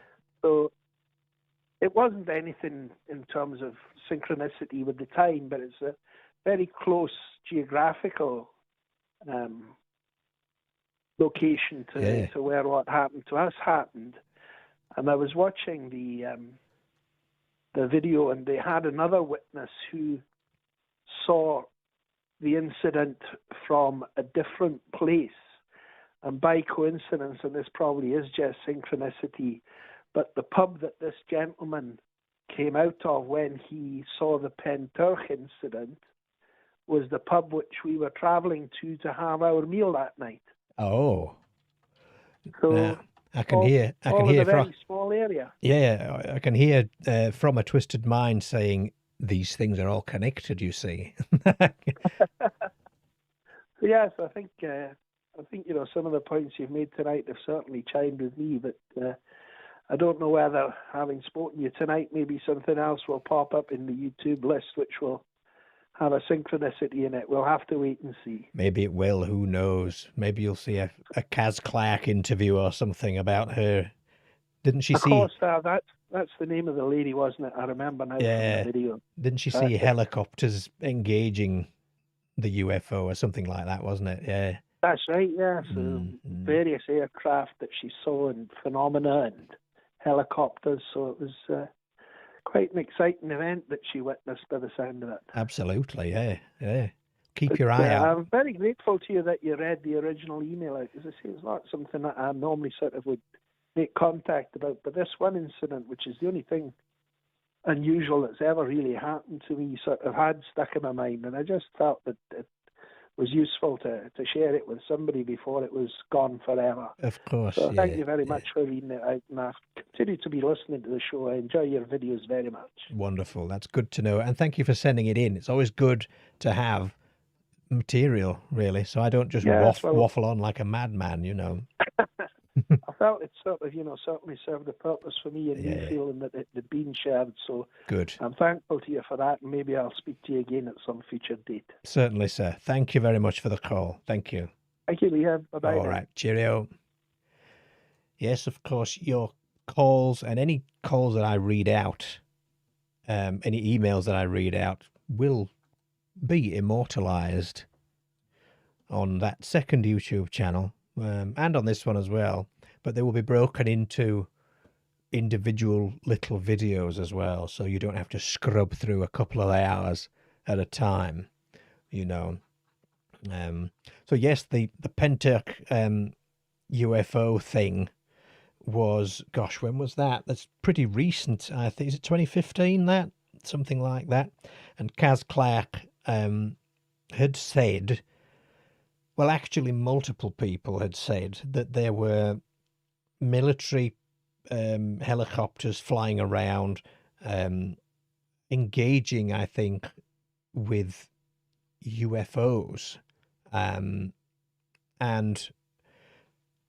the UFO was a triangular object, and it was sort of black or dark metallic sort of color, almost boomerang shaped, I think.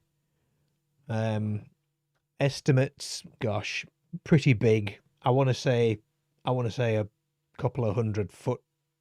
It was big, and it was moving very silently.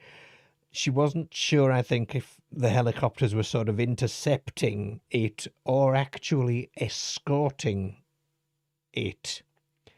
Then a big bright sort of flash occurred, and this big object descended, pyramid shaped. There you go, Ashy Larry, thank you. Then the object sort of descended behind the hills, which it could have been again, here we talk about perception again, right? Could have been interpreted as it was being shot down, or it was sort of forced to land almost. Then the area gets cordoned off by soldiers, military vehicles and personnel are there in the fields the next day, you know, scorched vegetation, unusual debris everywhere. None of these claims have sort of been independently verified, I don't think. It's another big one, and it's sort of that, the Pentarch and the Berwyn Mountains area. Those are the big three, I think, in the UK. The Sheffield incident is a big one as well, but for different reasons, I think. But certainly Rendlesham is the UK's Roswell. They keep saying that, don't they? Oh, it's the English Roswell. But what are the other sort of major UFO things? Going back to our space brothers that we were speaking about, there were numerous of those. Cynthia Appleton, who believed, well, who said she became pregnant by a chap from Venus, a Venusian. That was Cynthia Appleton's case, and the space baby. There was, yes, Joyce Bowles and Ted Pratt, who encountered a Nordic. Our friend John Mooner, who often called in the early days of this stream, experienced Nordics. And, you know, Jesse Rostenberg as well. As we said, Travis Walton. Oh gosh, the guy who kicked it all off in my head, Adamski. And there are lots of them. Lots and lots of them. And one of my favorite, well, it was my favorite thing to do until it sort of became what I do a lot of the time, and then it becomes not so much fun anymore. But I do like digging out my old FSR magazine, Flying Saucer Review things.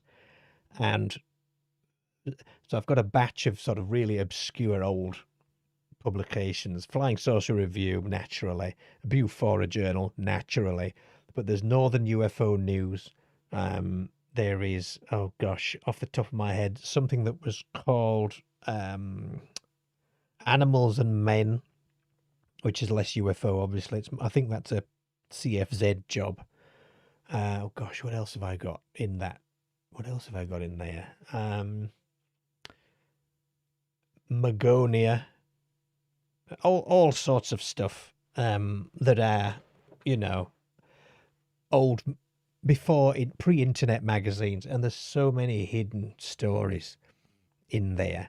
I'm actually surprised often when I dig one out and I think, oh, I've never heard of this. Nobody will have heard of this. Ha ha! And then several of you have, which proves that a lot of you have been interested in this to a greater degree than I have for quite some time. So I enjoy learning things from you guys too, you see. But yes, the Unexplained magazine. Yes, Steadbot, that's another one. Unexplained magazine. Oh gosh, what else have I got? Let's have a look at the... Let me just get into this scanned archive here. Because of course I scan things as well, because I'm a hoarder. I'm really a hoarder when it comes down to it. Let's see if I can impress somebody here, shall we? In my research folder. Yes, there we go. The APRO Bulletin, that's one of them. There's a sort of newslettery type thing called Awareness from the 80s. Encounters magazines. There is, what's JTAP? Something called JTAP, which is, let's have a quick look at this. Get it open. It must be joint. Oh, it's the Journal of Transient Aerial Phenomena. There you go. This is the kind of stuff I read for fun. All right. The Journal of Transient Aerial Phenomena. Yeah. What else have I got in this research stack here? Phenomena magazine. Project Red Book, which was a sort of UFO publication from the Yorkshire UFO Society, actually. This particular one I'm looking at has got the Bedouin Mountains story in it, actually, and also says the moon landing conspiracy and the Apollo hoax on front of it. What else do we have here? We've got Skywatch magazine. I don't know if you're aware of that one. UFO Brigantia was another one. UFO Times, UFO World, UFO News UK. What else was there? UFO Register as well. Loads of stuff. And then I've got loads of books by Jenny Randalls, Albert Rosales, John Keel. It's a gold mine, is this, really. And of course, if you're on the Patreon, you often see bits of these as the bonus extras of my research. The latest one I've been reading is an Alva Press book, which is called The World's Greatest UFO Abductions or something. So, we've got another call coming in. Here we go. Good evening. You are on Eerie's Vault Live. Can you tell us your tale in 3 minutes? Well, I'll try to. It's Ian here. It's our friend Ian. Ian will give you 10 minutes. There we go. Oh, brilliant! Thank you. That's much better. Yes, so it's quite long, really. Yeah. Yeah. I don't actually have anything apart from. Oh, you were saying about the Space Brothers earlier. Mm. And there's one of them was called Orthon, I think. Yes. It was Orthon, and the other one I think was Truman Bethorum. Ah, that's right. Yeah, I was trying to think of that first name. Yes, you're quite right. It was. Yeah. Yes. And was the Gordon? Wasn't there a John Gordon? Who was the other chap linked very closely to Adamski? Gosh, Gordon. Oh, something. right. Yes. Or Gregory. Yeah, you've got me as well. We'll figure it out later. Yes, I'll think about it as I'm going. Yeah. Right. Yeah. It was. So okay. This time I haven't actually got anything particularly about. A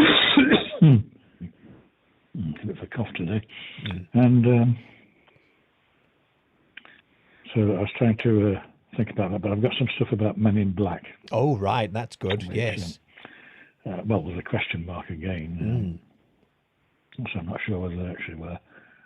But anyway, I'll begin. This, I think, was in around 1966, 1967, and I have been reading about the putative Men in Black in one of John Keel's books. I'm not sure which one, possibly UFOs as Trojan Horse, which I would have borrowed from the local library, and in which he had stated some excerpts from Albert K. Bender's Flying Saucers and the Three Men, which I haven't read.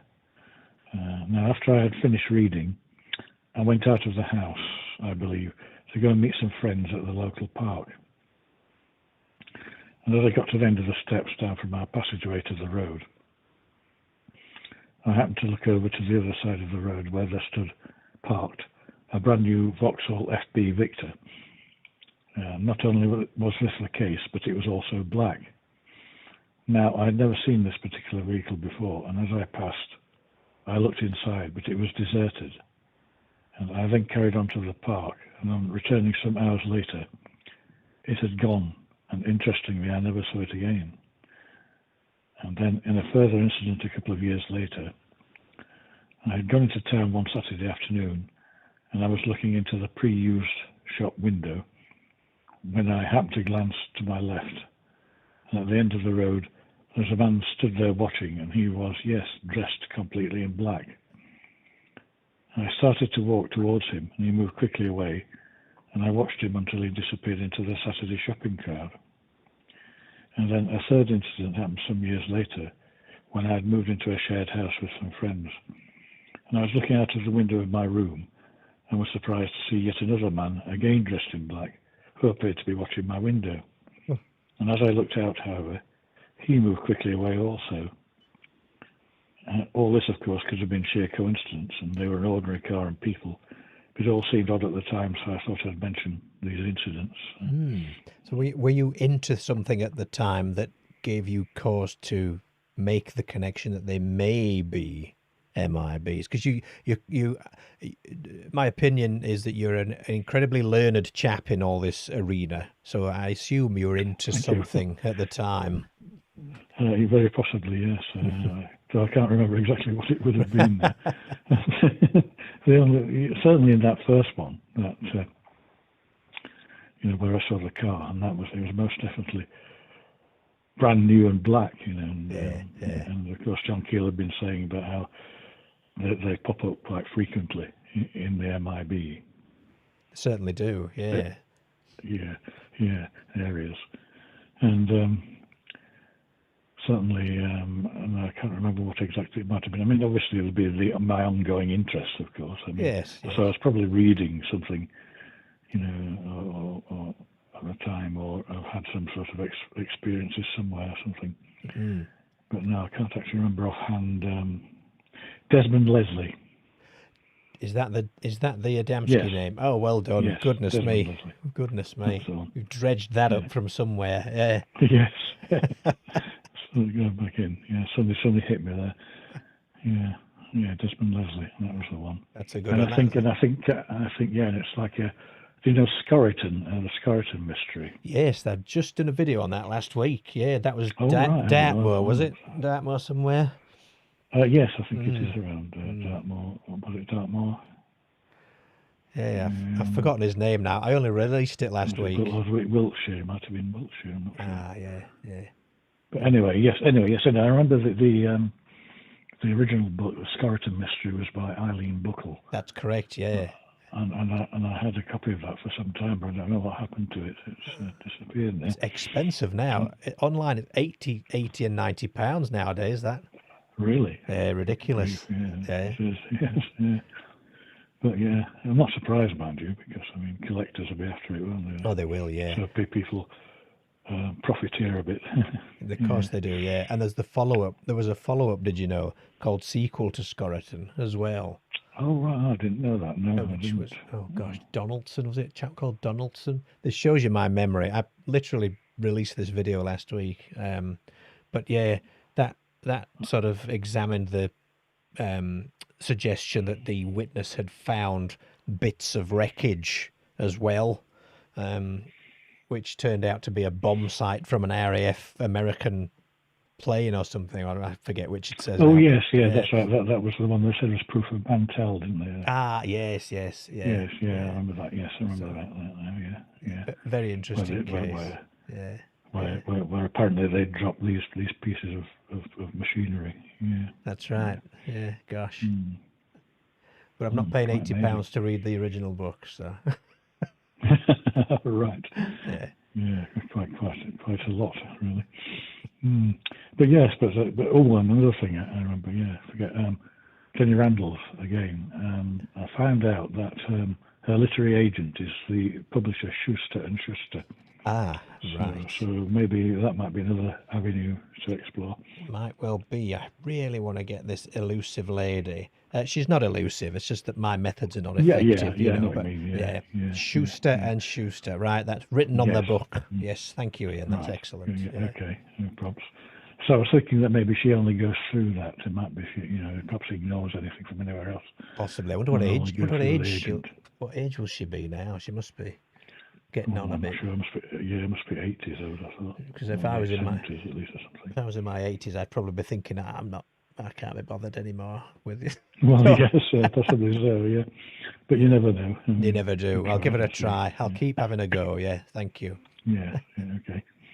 Yeah. So, anyways, I was going back to these Men in Black, but yeah, it was strange. I mean, because I was looking in this shop window because there was a second-hand tape recorder which I was interested in buying at the time. And I was looking at that, and then I just happened to look up, and there was this guy.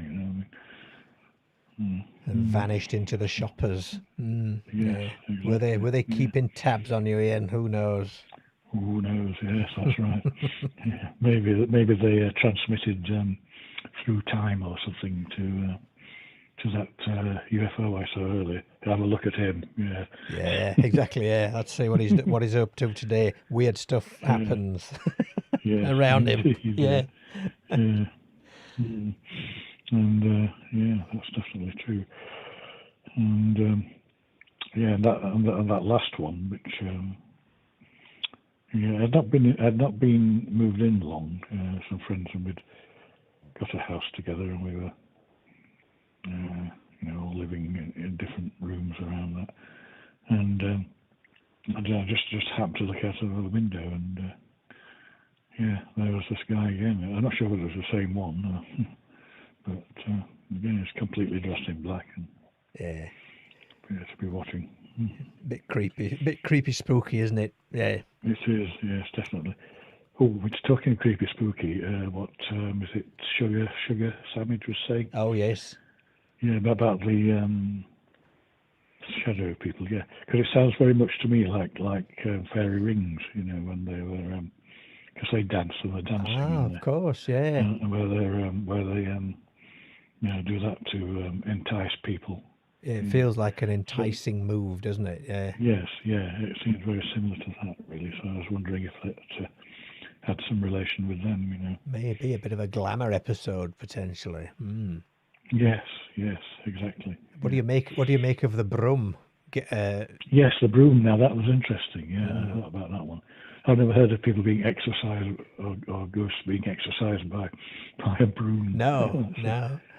All I can think is that it must have disturbed the energies that they were using, and the old Oz factor thing. Yes, again, exactly. Perhaps, where they. It brought things back to a human level. It's an activity, physical activity. Maybe the noise of the brush sort of broke a spell or something. Yes, could be, could be, yeah. Fascinating stuff. Yeah, indeed. As we were sort of saying about how things seem so sort of quote normal unquote on the surface, but there's all this stuff, what they say, like down low, shall we say, to use the modern phrase. Yeah, just beneath the surface. Yeah, the thin veneer of normality. Yes, exactly. Yes, yeah. Because I was thinking about what you were saying about sort of the other week. I think it was the other week. When we were talking on that philosophical line about how all these things all seem to be related. Yes. Yeah. And I was thinking that maybe when we were talking again about H.P. Blavatsky and about everything being one whole, all things are one thing. Yeah. So everything then would, in that case, be part of the phenomenon. Yes. So you and I and everyone else and everything else is all part exactly. of that Yeah. phenomenon. We are weird as well. That's what it means. Yeah. Yes. exactly. Yes.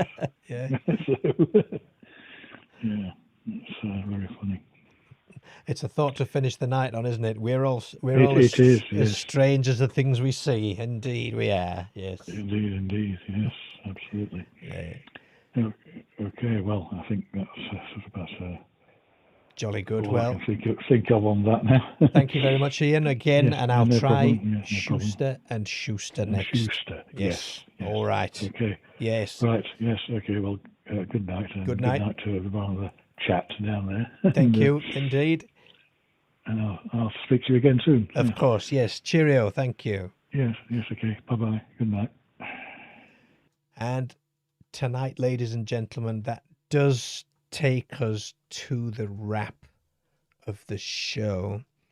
I am an aging host who is very tired tonight. However, I will say thank you. What an excellent, vibrant show, actually, we've had tonight, haven't we? Lots of callers today. Thanks, everybody, because I had nothing to talk about at all. So thank you very much indeed to everyone who called. Wonderful stories, wonderful encounters. And I would leave you again with that thought of, the question of what is it is not as important, I feel, as what did it mean to me. I would leave you with that. Please pop over to the second channel after this and just drop a just subscribe. It's free, isn't it? Doesn't cost anything. Just hit the subscribe button for me, please. And we will archive all the calls. So all the calls we've had tonight, for example, will be cut into little clips. So each call will have its own individual video, and those will be uploaded to that channel, and they'll be archived there for as long as the internet exists. Okay. Just pop over and subscribe if you don't mind. I'm also putting another link, which I'm titling Book Link. And if you are so inclined, let's say, you could pop over and listen to the first chapter of Omogrulak, a audio book that I have narrated for Burning Thief Books. So that's the link in the description, in the chat as well. If you pop over and have a listen, tell them Eerie's Vault sent you. It was nice to do. It was lovely to be in. I've always wanted to do a bit of voice work, and it was a nice opportunity. It was it was a lot of work, but I enjoyed it, I think, and I would do it again. So yes, second channel, please pop over there, hit the subscribe button, and if you want to, head over and have a listen to chapter 1 of Omogrulak. And to all of you, take care. Thank you ever so much. And yes, the world is weird, if you want to put that label on it, but it's your world as well. And as Ian said, we are probably a part of it ourselves as well. So there we are. If everything is intertwined, then that's why it's important what these things mean to you, and not what they were. Good night.